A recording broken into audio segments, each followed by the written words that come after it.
वालेकुम अस्सलाम। आनंद दी मतलब 54 साल।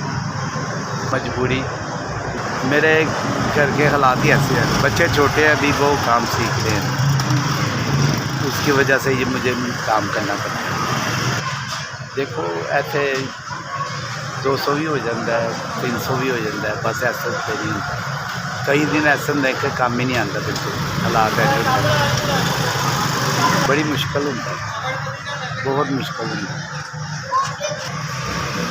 कम मेरी मजबूरी है, जिस वजह तो मैं कम करना, जो मैं कम ना करा तो साढ़े घर का राशन नहीं चलता, लिहाजा इस वास्ते मैंने मजबूरी है, कम करना पैंता है। बच्चे मेरे छोटे ने कम सीख रहे हैं, बेटे ने एक बेटी है, बेटी जवान है, बेटे छोटे ने अभी जी 2 अटैक हो चुके हैं, जिसकी वजह से मैंने जरा ना कम करना ही पैंता है। हालांकि कि मेरी नहीं पोजीशन हैगी, लेकिन मजबूरी कम करना पैंता है। दवाई नहीं खावांगा तो मेरा गुजारा नहीं होएगा, दवाई भी खानी पैंती है, वो जो दवाई ना खावांगा तो मेरे वास्ते मसले मसाइल खड़े हो जाते हैं। कम करांगा तो दवाई खावांगा फिर चलांगा, वो बगैर मेरा है ही नहीं गुजारा।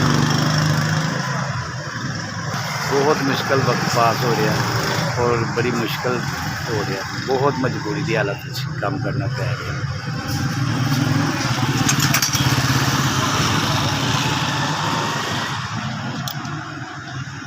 5000 रुपये मिले हैं, अल्लाह ताला उन्होंने बरकत पाए, उन्होंने अच्छे करे, बहुत मेहरबानी शुक्रिया तुहाडा, अल्लाह ताला उन्होंने नसीब अच्छे करे।